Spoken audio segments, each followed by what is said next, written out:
غزہ سے متعلق چند باتیں پیش کرنی ہیں. آپ کو معلوم ہے غزہ کے حالات بہت زیادہ خراب ہو چکے ہیں، اور جو ویڈیوز آ رہی ہیں یہ بھی سوشل میڈیا ہے، تھوڑا بہت ایکٹیو ہے تو ہم تک خبریں پہنچ جاتی ہیں. اگر یہ ایکٹیو نہ ہوتا تو وہ تو ان بیچاروں پہ جو ظلم ہوتا ہے دنیا کو نظر بھی نہیں آتا کیا ہو رہا ہے. اب اس میں جو بدترین ظلم ہو رہا ہے، لوگ کہتے ہیں کہ ہم آزاد ہیں اور ہم کچھ کر نہیں پا رہے. اصل بات یہ کہ آزاد صرف غزہ کے لوگ ہیں، ہم آزاد نہیں ہیں. آزاد اس کو نہیں کہتے کہ آپ کھا رہے ہوں، پی رہے ہوں، گھوم رہے ہوں. آزاد اس کو کہتے ہیں کہ آپ کی پالیسیاں آپ کی مرضی کی ہیں یا کسی اور کی مرضی کی ہیں. اس وقت ہمارے جتنے بھی حکمران ہیں اور جتنے ہمارے ممالک ہیں، بلکہ مسلمان اوور آل، ان کی مثال نبی صلی اللہ علیہ وسلم نے دی صحیح حدیث میں کہ تم سمندر کے جھاگ کی طرح ہوگے. یعنی کوانٹٹی میں بہت زیادہ، مگر جیسے سمندر کا جھاگ ہے نا، اس کی کوئی حیثیت نہیں ہوتی. وہ دور ہے یہ. اب ظاہر ہے جو بھی تھوڑا سا بھی درد دل رکھتے ہیں ان کے جذبات ہیں، اور بننے چاہیے جذبات ان ویڈیوز کو دیکھ کے کہ ہم کیا کریں، ہم کیا کریں. لوگ علماء سے بھی پوچھتے ہیں کیا کریں. حضرت مفتی تقی عثمانی صاحب کا بہت واضح فتویٰ ہے کہ جو جتنے قریب ہے اس پر اتنا ہی جہاد فرض ہے. ان میں سب سے پہلے تو ان کے جو قریبی ممالک ہیں وہ، نہیں تو پھر ان کے قریب، اسی طرح سے جہاد فرض عین ہوتا چلا جاتا ہے. لیکن انڈیویجولی انسان کیا کرے کہ آپ اکیلے طور پہ کہیں بھی جانے کی کوشش کریں گے آپ کو بارڈر ہی کراس نہیں کرنے دیا جائے گا. آپ کی حکومت آپ کو بارڈر کراس کرنے دے گی، اگلا کنٹری آپ کو پکڑ لے گا. تو اس لیے جذبات میں کوئی الٹا سیدھا کام نہ کریں.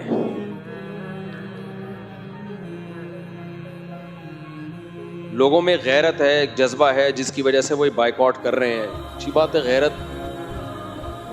لوگوں کو مجبور کر رہی ہے کہ ہم کیوں ان کی مصنوعات خریدیں، ہم کیوں ان کو فائدہ پہنچائیں.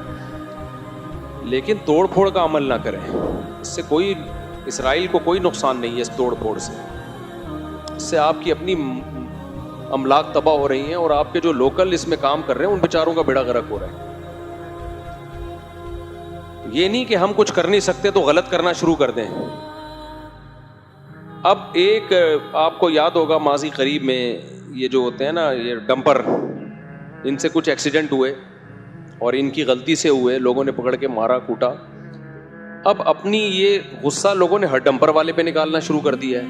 یہ تو غلط ہے بھائی، وہ بھی انسان ہے، اس کو بھی کمانے کا حق ہے. یہ تو نہیں کہ کوئی بھی ڈمپر والا گزرے گا. پھر فیک کچھ ایسی ویڈیوز بھی آ رہی ہیں جو اس میں غلط کمنٹس لوگوں کے ہوتے ہیں. اب ڈمپر کے سامنے بائک ہے، اس نے بائک اڑا دی. بائک پہ بندہ نہیں ہے، وہ اس کو روکنے کے لیے، کیونکہ روکیں گے اور جلائیں گے تو وہ تو بھاگے گا نا. پھر اس پہ ویڈیو یہ بنائی کہ دیکھو موٹر سائیکل والے کو کچل کے چلا گیا. میں نے جب وہ ویڈیو دیکھی میں بھی بہت حیران کہ یار یہ تو اس کو تو پکڑنا چاہیے تھا. بعد میں پتا چلا وہ اس کو روکنے کے لیے بائکیں اسے راستہ بلاک کیا ہوا تھا اس کا، تاکہ اس کو گھیر کے ڈمپر کو جلا دیں. بھائی وہ ڈمپر جلنے سے کس کو نقصان ہوگا؟ تو جو غلط کر رہا ہے اس کے خلاف بائیکاٹ کرو، جو نہیں کر رہا اپنی غصہ، یہ تو نہیں کہ آپ کو ظالم نہیں مل رہا تو مظلوم ہی کو پکڑ کے مارنا شروع کر دیں آپ، یا جو ظالم نہیں ہے اس پہ اپنا غصہ نکالنا شروع کر دیں. یہ جذباتیت سے ہٹ کے ہمیں سوچنا چاہیے. غزہ کا ظلم، ساری دنیا اس درد میں ان کے ساتھ شریک ہے اور سب غمزدہ ہیں. یہ ایسا نہیں ہے کہ سینے میں صرف چند لوگوں کے دل ہیں باقی سارے پتھر دل ہیں. سب روتے ہیں راتوں کو، اللہ کے سامنے مانگتے بھی ہیں، دعائیں بھی کرتے ہیں. لیکن ہم اگر صحیح نہیں کر سکتے ان کے لیے تو غلط کم از کم نہ کریں. غلط نہ کریں ہم ان کے لیے. ایسا کام نہ کریں جس سے ہم اور برباد ہو جائیں. اس وقت اسرائیل کی سازش کیا ہے؟ اسرائیل کی سازش ہے جتنے بھی اسلامی ملک ہیں ان میں جو رہی صحیح طاقت ہے اس کو ختم کیا جائے. تو آپ کوئی ایسا کام نہ کریں کہ آپ سے اگر صحیح نہیں ہو رہا تو آپ غلط کرنا شروع کر دیں. میں نے بہت کوشش کی ہے ابھی ماضی قریب میں کہ کسی طرح ہم وہاں تک امداد پہنچائیں. تھوڑا بہت اللہ نے سینے میں ہمیں بھی دل دیا ہے. ہر شخص کا آپ کے دل میں، سینے میں زیادہ مضبوط دل ہوگا یا زیادہ رحم دل ہوگا. تھوڑا بہت تو ظاہر ہے ہم بھی مسلمان ہیں، انسان ہیں. تو میں نے کوشش کی کسی طرح ہم ان تک مدد پہنچائیں. یہ تو ایک فاؤنڈیشن بھی بن چکی ہے, میں نے کلپ بھی ریکارڈ کروایا کہ بھائی کچھ نہیں کر سکتے تو جو زخمی ہیں, جو بھوکے ہیں, ان کو کھانا تو کھلائیں. ہم لوگ کہتے ہیں ہم کچھ نہیں کر سکتے تو پیسوں سے تعاون کر لیں ان کے ساتھ. تو میں نے بھیجی ہے بہت, الحمدللہ بہت جتنا ہم سے ہو سکا ہم نے ان کے لیے ان کی مدد بھیجی ہے, جتنا ہم سے ہو سکا. یہ سب لیگل وے میں کام ہوتا ہے, انلیگل کام ہم کر نہیں سکتے. انلیگل کام ایک دفعہ ہوتا ہے, اس کے بعد زندگی بھر کے لیے آپ کچھ بھی نہیں کر سکتے, پھر جیلیں ہو جاتی ہیں اور پابندیاں لگ جاتی ہیں. تو ایسا انلیگل کام آدمی کیسے کرے جو اس کے بعد کسی کام کے قابل ہی نہ رہے. تو لیگل وے میں ہی کام ہم کر سکتے ہیں, اس سے زیادہ ہمارے اندر استطاعت نہیں ہے.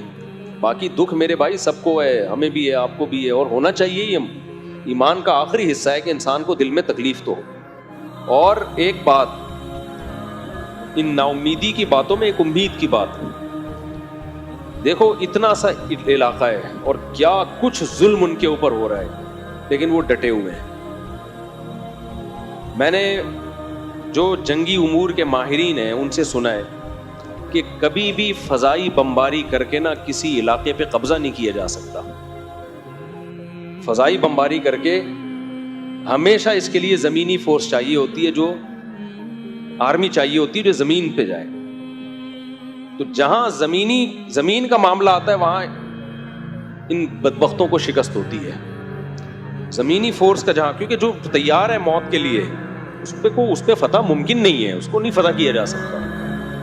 ایسا لگتا ہے کہ یہ معاملہ اب جائے گا تیسری جنگ کی طرف, جنگ عظیم کی طرف, تھرڈ ورلڈ وار کی طرف جائے گا یہ معاملہ. کیونکہ انہوں نے اگر دبنا ہوتا تو وہ بہت پہلے دب چکے ہوتے. وہ کہہ رہے مار دو بھائی, سب کو مار دو. تو یہ ہماری آزمائش ہے اللہ کی طرف سے کہ ہم کیا کر رہے ہیں ایسے موقع پہ. وہ تو جنگ جیت چکے ہیں. جیتنا کسے کہتے ہیں بھائی, ان کے بس میں جو تھا انہوں نے کر لیا ہے. کتنی بربریت, اور اسلام دنیا میں بہت تیزی سے پھیلنا بھی شروع ہوا ہے ظلم. اور دیکھو کافروں میں بھی کچھ درد دل رکھتے ہیں, سارے ایک جیسے کافر نہیں ہوتے. ناروے میں, یورپ میں اسلام بہت تیزی سے پھیل رہا ہے. وہ دیکھ رہے ہیں کہ یار یہ اتنی سی ایک جماعت ہے, بڑی بڑی طاقتیں مل کے ان کو قبضہ کرنے کی کوشش کر رہی ہیں, اور کتنے مہینے ہو گئے وہ قبضہ نہیں کر سکتے. تمام تر صلاحیتیں جھونک دی انہوں نے وہاں پہ, لیکن ایک بال زمین پہ قبضہ نہیں کر پا رہے ہیں. تو یہ ساری دنیا اندھی نہیں ہے بھائی, دنیا بھی دیکھ رہی ہے. کہ اللہ تعالیٰ ان مظلوموں کی فریاد سنے, ہماری فریاد سنے, اللہ ان کو اس ظلم سے نجات عطا فرمائے. اور قرآن میں اللہ نے یہودی کے بارے میں کہا ہے یسعون فی الارض فسادا, یہ زمین میں فساد مچاتے رہیں. یہودی بھی سارے ایک جیسے نہیں ہیں, ان میں بہت سے یہودی بھی نیوٹرل ہیں, وہ نہیں اسرائیل کی ان باتوں کو پسند کرتے. تو ایسا نہیں ہے کہ کوئی بھی یہودی ملے آپ اس کو مارنا کوٹنا شروع کر دو, سارے ایک جیسے نہیں ہیں. جب یہ سربیا کی جنگ ہو رہی تھی, بوسنیا کی جنگ جس میں سربی لوگ لڑ رہے تھے اور بوسنیا کے لوگوں سے, تو جو ظلم بوسنیا میں ہو رہا تھا, تو جو وہاں ٹرسٹی تھے جو مدد کر کے لیے گئے ہوئے تھے, انہوں نے ہمیں بتایا کہ اس ظلم کے خلاف بہت سے عیسائیوں نے آواز اٹھائی تھی, یہ غلط ہو رہا ہے. اور پراپر عباس نے تو خودکشیاں کر لیں کہ یہ مسلمانوں کے ساتھ غلط ہو رہا ہے. تو اس لیے ایسا نہیں ہے کہ کوئی بھی غیر مسلم ہو یا یہودی ہو آپ اس کو نقصان پہنچانا شروع کر دیں. بہت سارے یہودی اس کے خلاف ہیں, جو صہیونیوں کے خلاف ہیں. بہت سارے ایک مخصوص طبقہ ہے جو دنیا میں ڈکٹیٹر بنا ہوا ہے, دنیا کا باپ بنا ہوا ہے, اور وہ کسی کی نہیں سن رہا. وہ طاقت کے نشے میں ہے, اس نے بڑی بڑی طاقتوں کو اپنے ساتھ ملایا ہوا ہے, اور وہ قرآن کی پیش گوئی پوری ہو رہی ہے کہ یہ زمین میں کیا کریں گے, فساد مچائیں گے. اور ہمارے پاس قرآن کی واضح ہدایات ہیں. قرآن میں اللہ نے کہہ دیا ضربت علیہم الذلہ, ان پر ذلت مسلط کر دی ہم نے. کتنی بڑی موٹیویشن ہے ہمارے لیے. اللہ کہہ رہے ہیں میں نے ان بدبخت یہودیوں پہ جو یہ کچھ ظلم کر رہے ہیں ان پہ ذلت مسلط کر دی ہے قیامت تک کے لیے. سوال پیدا ہوتے ہیں تو بڑے طاقتور ہیں, یہ تو بمباری کیے جا رہے ہیں, کوئی ان کا ہاتھ نہیں روک پا رہا ہے, بے بس ہو چکے ہیں سب لوگ. تو دیکھو مفسرین نے لکھا ہے اور مورخین نے لکھا ہے کہ یہودیوں پہ ہمیشہ کوئی نہ کوئی مسلط رہا ہے جنہوں نے ان کو عبرتناک مزہ چکھایا ہے, عبرتناک سزا دی ہے. تو یہ جو وقتی عزت ہے نا, یہ بہت بڑی ذلت کا پیش خیمہ ہے. جب بہت زیادہ کسی کو ذلیل کرنا ہوتا ہے نا, تو اسٹیج پہ لا کے ذلیل کیا جاتا ہے, اس کو گھر میں نہیں مارا جاتا, اس کو لایا جاتا ہے, پبلک میں عزت دی جاتی ہے. دیکھو ایک آدمی دولہا بنا ہوا بیٹھا ہو اسٹیج پہ دلہن کے ساتھ, اور پولیس آ جائے اس کو اریسٹ کر کے لے جائے, کہتا ہے وہ کیا کہے گا, یار اس موقع پہ یہ کام نہ کرتے, گھر میں کر لیتے. تو اللہ ابھی ان کو وقتی طور پر اللہ نے عزت دی ہے, تاکہ اب جو ان کو چپت پڑے گی نا, یہ قیامت تک انشاءاللہ اٹھ نہیں پائیں گے. تو پھر قربانیاں دینی پڑتی ہیں, اس کے لیے قربانیاں ہوتی ہیں. اللہ نے قرآن میں کہہ دیا, لا تحسبن اللہ غافلا عما يعمل الظالمون, ظالم لوگ جو کچھ کر رہے ہیں اللہ کو غافل مت سمجھو, وہ دیکھ رہا ہے. وہ ہمیں بھی آزما رہا ہے کہ ہم کیا کرتے ہیں اس موقع پہ, اور وہ ہمارے حکمرانوں کو بھی آزما رہا ہے. اللہ تنہا نہیں چھوڑے گا ان کو. اللہ ان کو جب چھوڑ دیتا ہے جب وہ ڈھیلے ہو جاتے ہیں. ان کے حوصلے بلند ہیں بھائی. اتنے ایسا کچھ ہونے کے بعد کون ڈٹتا ہے اپنی جگہ پہ, کون رہتا ہے بھائی اتنا کچھ ہونے کے بعد. تو خلاصہ میری بات کا یہ نکلا کہ بھائی ہم جو کر سکتے ہیں وہ کریں, جو نہیں کر سکتے وہ, اگر ہم کچھ صحیح نہیں کر سکتے تو غلط نہ کریں. ہم ایسا کام نہ کریں جو جس کا رزلٹ غلط ہو. لوگ ان چیزوں پہ بھی اعتراض کر رہے ہوتے ہیں. کوئی کسی کے ولیمے کی دعوت میں بریانی کھا رہا ہے, دیکھو غزہ میں کیا ہو رہا ہے, یہ یہاں بیٹھ کے بریانی کھا رہا ہے. کوئی کہیں تفریح پہ نکلا ہوا ہے تو غزہ میں کیا ہو رہا ہے, یہ تفریح پہ نکلا ہوا ہے. کوئی کسی دکان کی اوپننگ کر رہا ہے, غزہ میں کیا ہو رہا ہے, یہ اوپننگ کر رہا ہے. ان باتوں میں کیا رکھا ہے میرے بھائی؟ دنیا کے تو سارے کام چلتے رہیں گے. وہی بات ہے, حضرت خالد ابن ولید جنگ کے بعد جو ہے نا, وہ کہیں نکاح کرنے لگے تو کسی نے حضرت عمر کو خط بھیجا کہ ادھر مسلمان جہاد میں لگے ہوئے, خالد ابن ولید نے ایک اور شادی کر لی. اور خالد ابن ولید کو حضرت عمر نے خط لکھا کہ آپ کیا کر رہے ہیں. انہوں نے کہا کہ میرے شادی کرنے سے نہ کرنے سے اگر مسلمانوں کو فائدہ ہوتا تو میں نہیں کرتا.